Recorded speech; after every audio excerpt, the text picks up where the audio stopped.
자, 1부에서 시간이 조금 부족해서 다각화를 좀 빨리 설명했네요.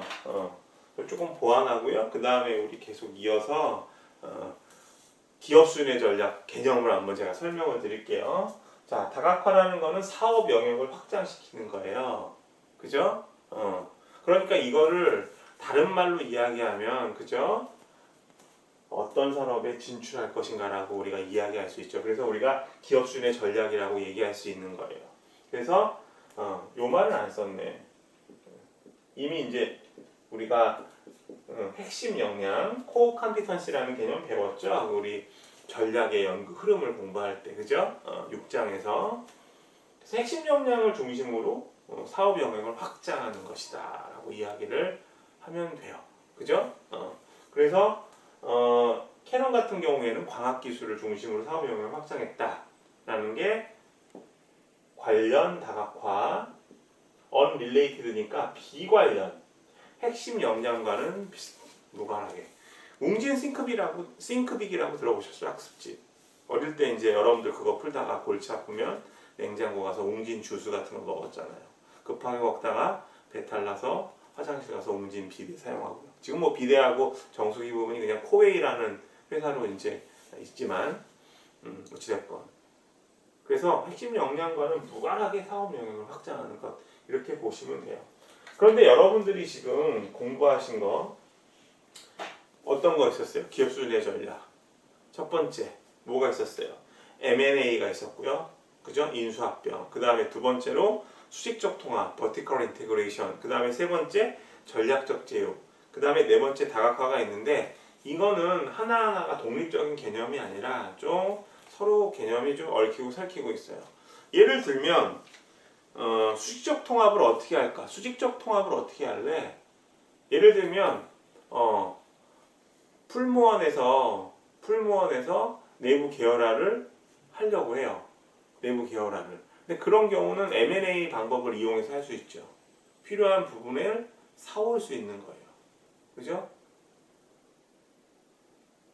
이해되셨어요? 삼성이 지금 이제 전자제품 쪽으로 상당히 유명하잖아요. 그리고 삼성이 과거에 이제 자동차 산업에 참여했다가 이제 나왔거든요. 여러분들 무슨 소리냐? 지금도 삼성 자동차 있는데, 삼성 자동차가 아니고요. 르노 자동차예요. 르노 자동차. 프랑스에 있는. 근데 이제 삼성이라는 이름이 있으니까 르노 삼성이라고 붙여서 파는 것 뿐이에요. 물론 생산 시설은 우리나라에 있고요. 근데 그런 경우 이제 모르겠어요. 삼성이 자동차 산업에 앞으로 진출할지 안 할지는 모르지만, 요새는 이제 자동차에 수많은 전자장치들이 많이 들어가잖아요. 그죠? 그래서 특히 이제 자동차 중에서도 자동차에 들어가는 여러 가지 이제 장치들 중에서 중요한 게 이제 음향 장비죠. 그래서 얼마 전에, 몇 년 전에 삼성이 하만카돈이라는 그 스피커 만드는 회사 있거든요. 그 회사를 인수합병했어요. 인수합병을 했어요. 그것도 이제 사업 영역을 넓히는 건데, 그죠? 확장하는 건데, 그죠? 인수합병을 통해서 했다는 거죠. 그래서 기업 순회 전략은 따로따로 뭐 M&A 따로, 뭐 전략적 제휴 따로, 이게 아니라 이 방법들이 다 사용될 수 있다. 수직적 통합을 위해서 M&A 사용될 수 있고, M&A를 하기 위해서 그 전 단계로 전략적 제휴를 할 수도 있다. 뭐 이런 식으로 기억하시면 될 것 같아요.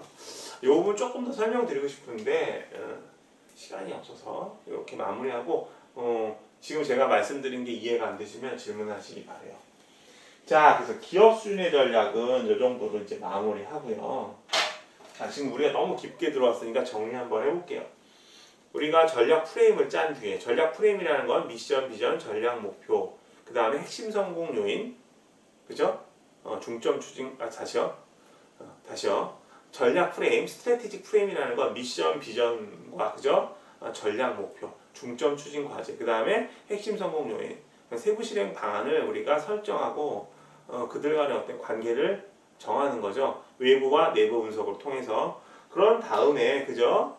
기업 수준에서 전략을 선택할 것인가, 사업부 수준에서 전략을 선택할 것인가 라고 이야기를 했어요. 이른바 스트래티직 초이스.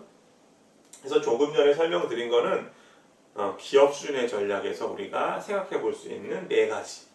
다각화, M&A, 전략적 제휴, 수직적 통합이라는 게 있었다라는 거고요.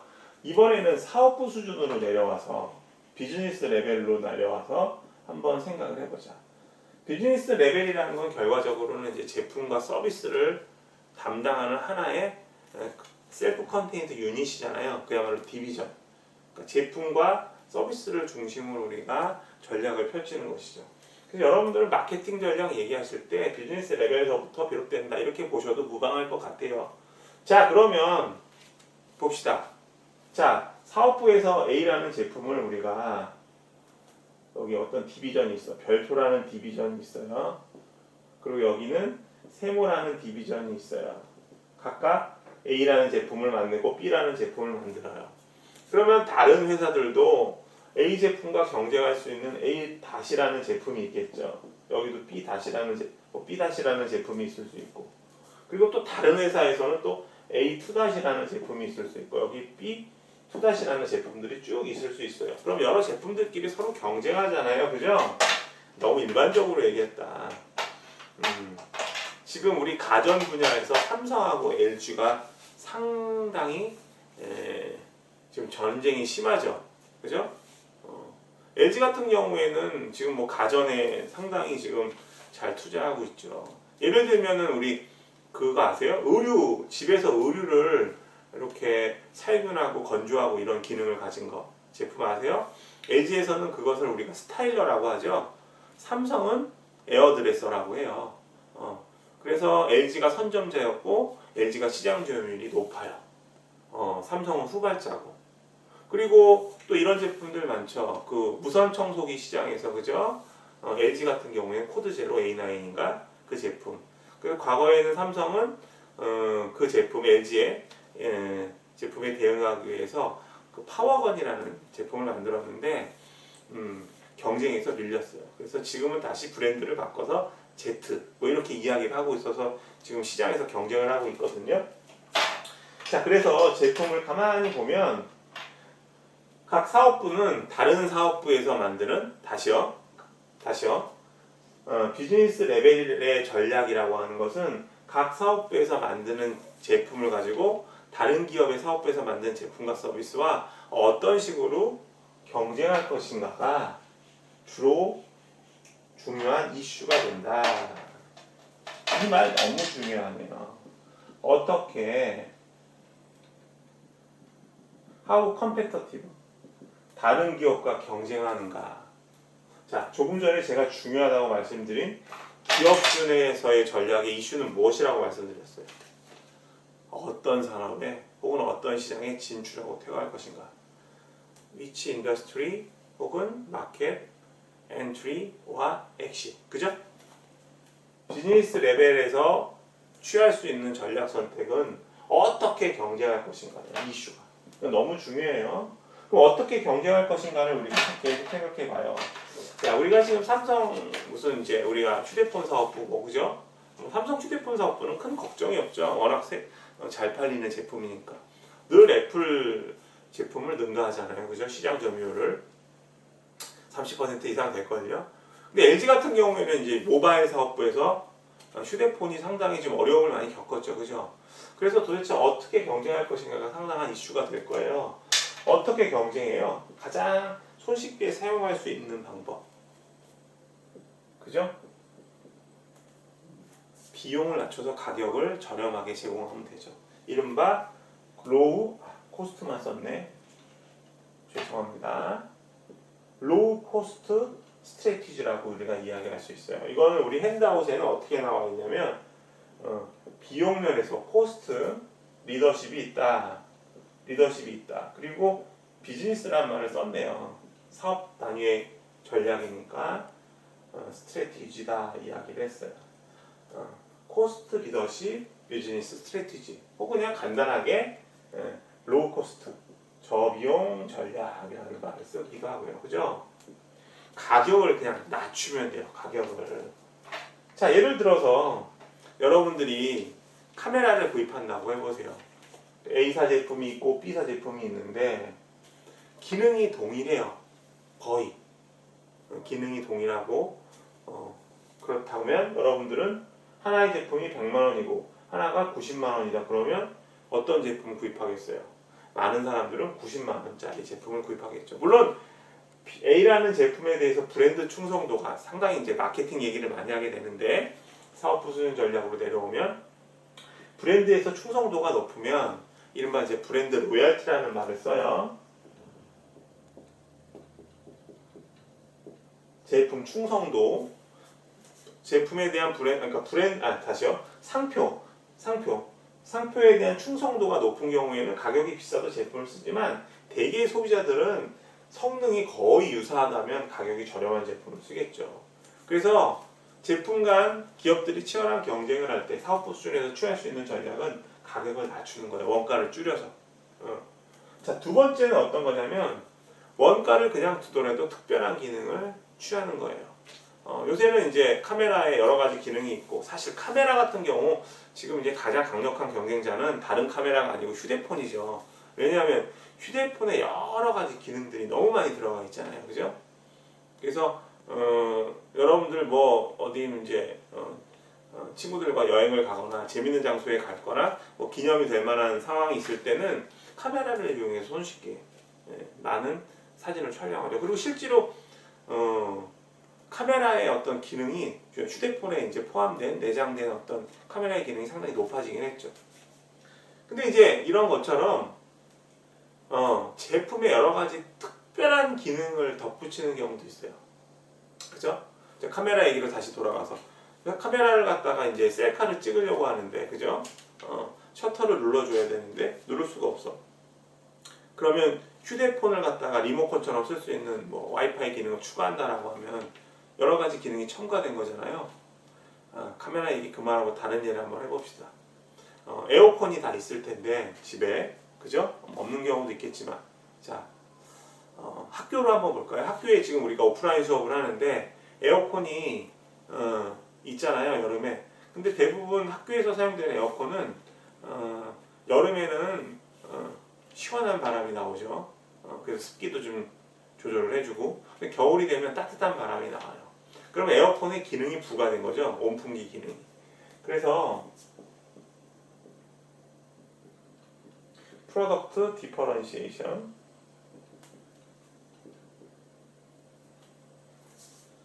제품에다가 특별한 기능을 넣어가지고 차별화시키는 거예요. 비용은 더 들 수 있겠죠. 그런데 사람들이 더 많이 원한다. 제품을 특별한 기능이 추가됐으니까. 그냥 사진기보다는 와이파이 기능이 첨가된 사진기를 사람들이 더 좋아한다. 그러니까 스마트폰도 제가 이제 카메라랑 비교해서 말씀을 드렸지만 스마트폰도 어떻게 보면 극도로 차별화된 제품이죠. 전화기의 고유 기능은 통화잖아요. 그죠? 초창기 전화 같은 경우에는 음성 통화하고 문자 정도밖에 안 됐는데 지금은 모든 게 다 되잖아요. 그죠? 인터넷도 볼 수 있고 거기서 결제도 할 수 있고요. 영화도 볼 수 있고요. 그러다 보니까 화면도 점점 커지고요. 그런 것들 생각해 보시면 제품 차별화 전략, 비용이 발생할 수 있다는 거죠. 그래서 크게 우리가 사업부 수준에서 생각해 볼 수 있는 전략은 두 가지예요. 가격을 낮춰서 경쟁력을 갖추는 거, 컴페티티브니스를 갖추는 거, 그리고 제품에 특별한 기능을 넣는 거. 서비스도 마찬가지예요. 제가 뭐 프로덕트 디퍼런시에이션 스트래티지라고 이야기를 했지만 서비스도 여러 가지 차별화 전략이 있을 수 있죠. 자, 이렇게 정리하시고 참고로 하나만 더 말씀드릴게요. 그리고 어떤 제품이나 시장에, 그죠? 집중하는 전략이 있어요. 포커스 스트래티지라는 게 있거든요. 가격을 아예 어떤 시장에서는 낮추든지 어떤 제품에 있어서는 가격을 또 낮추든지 어떤 시장만 집중적으로 공략한다든지. 그러니까 자동차 시장이라고 하면 우리가 보통 뭐 SUV도 있고 세단도 있고 트럭도 있고 여러 가지 있잖아요. 근데 어떤 자동차 회사들은 트럭만 공급하는 회사가 있어요. 집중, 제품에 집중하는 거. 그리고 가격을 낮춰서, 그죠? 제품을 판매하는 거. 다이소 같은 경우가 그렇잖아요. 그걸 우리가 집중화 전략이라고 해요. 참고로. 근데 지금 이걸 왜 말씀드렸냐면 우리가 비즈니스 레벨에서 지금 이야기했던 저 비용 전략, 로우 코스트 스트래티지와 프로덕트 디퍼런시에이션 스트래티지 이 두 가지에다가 포커스 스트래티지, 집중화 전략, 포커스 스트래티지를 합쳐서 우리가 뭐라고 얘기하냐면 이것도 중요하다. 제너릭 스트래티지스라고 이야기를 하죠. 제너릭이라는 말은 본원적 전략. 이 얘기는 누가 했냐면 포터가 얘기했어요. 마이클 포터. 포터 기억나시죠? 마이클 포터의 Five Forces Framework. 근데 이제 이 집중화 전략은 이제 이야기를 하지 않고 이 두 가지를 가지고 우리가 경쟁할 수 있는, 경쟁력을 확보할 수 있는 방안이다. 사업 부준의 전략이다라는 이야기를 하죠. 이것까지 알아두셨으면 좋겠어요. 여러분들 포터의 본원적 전략에 대해서도 한번 알아두셨으면 좋겠어요. 제너릭 스트래티지. 자, 이렇게 정리를 하고 이제 본격적으로 정리를 해볼게요. 그럼 전략적 로드맵을 머릿속에 그리는 게 좋아요. 그래서 제가 계속 반복을 하겠지만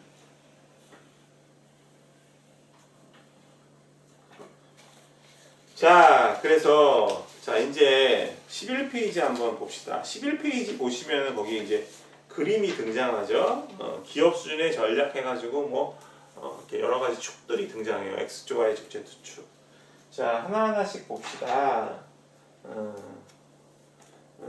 제일 처음에 우리 기업 수준의 전략, 제가 코퍼레이트 레벨이라고 쓸게요.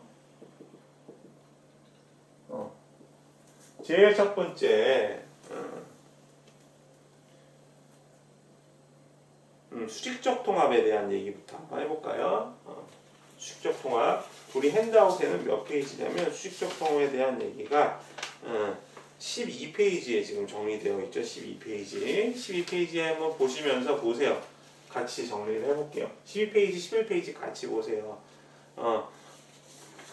11페이지 보시면은 거기 그림 보시면 현미경 있고요. 그 다음에 너트 있고요. 그 다음에 컨베이어 벨트에서 작업하고 있죠. 핸드아웃 11페이지요. 그 다음에 거기 세일이라고 써있는데 지금 상징하는 게 현미경은 연구 개발이에요.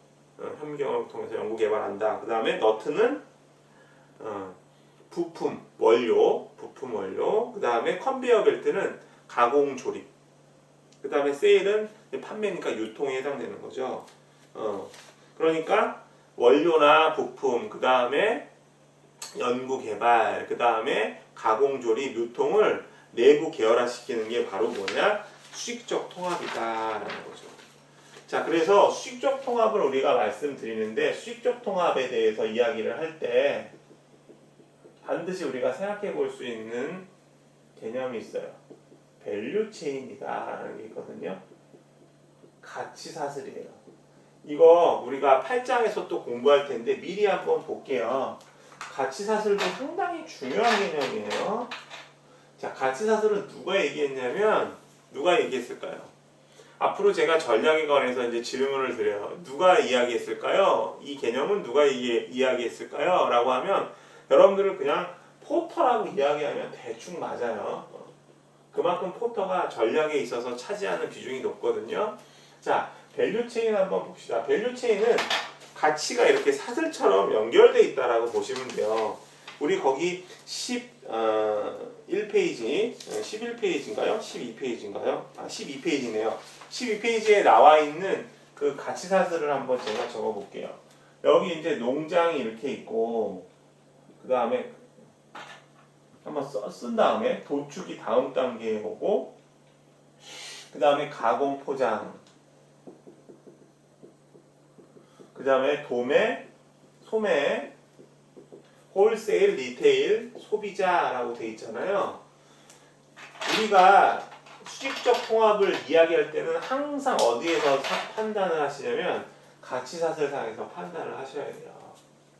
자, 이게 어떤 것에 대한 가치사슬이냐면 가치사슬 개념도 한번 같이 볼까요?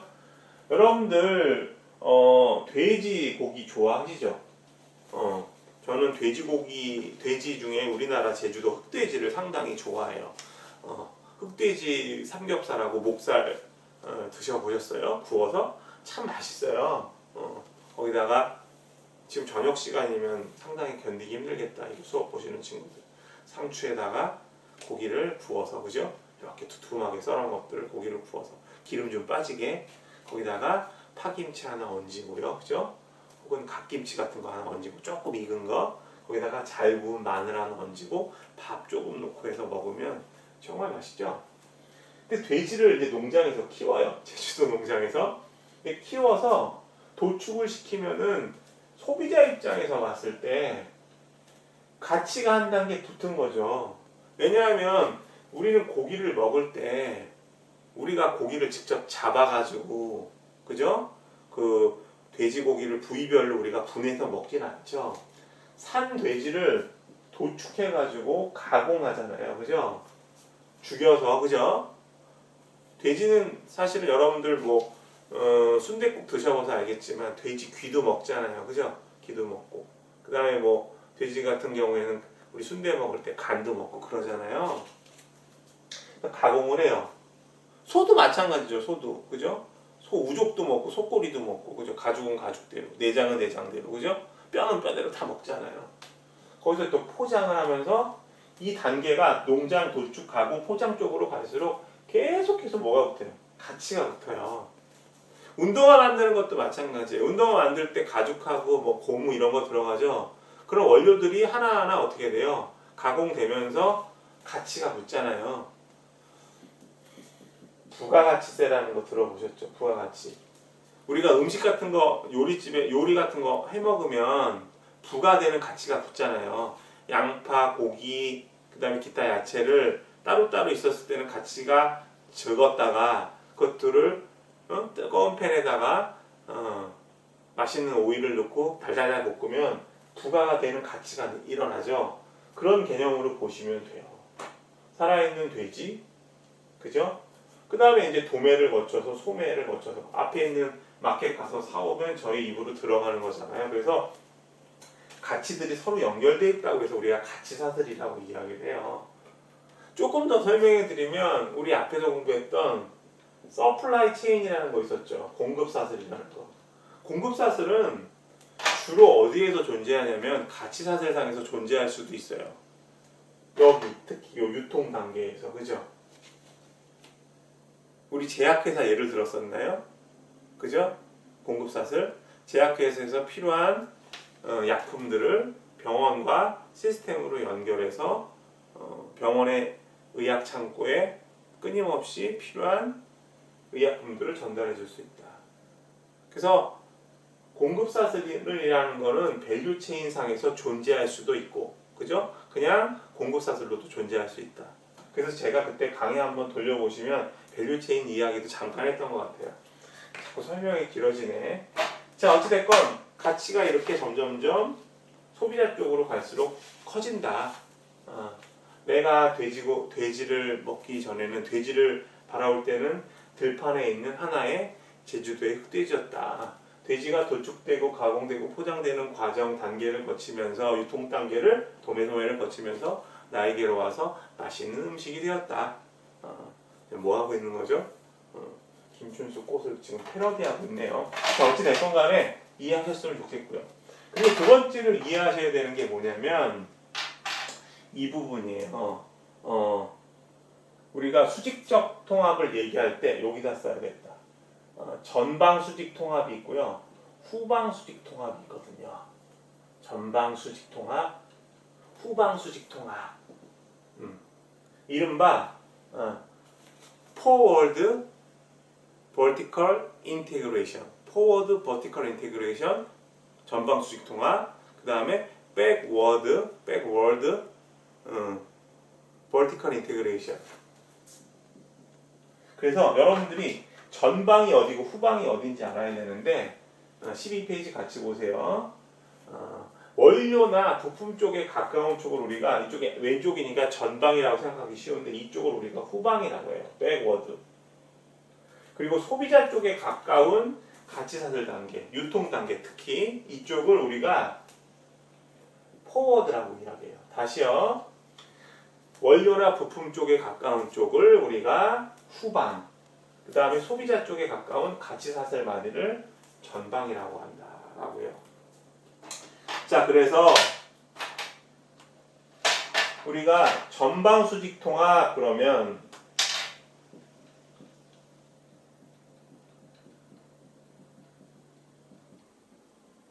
주체가 누구냐면 주체가 누가 되겠어요?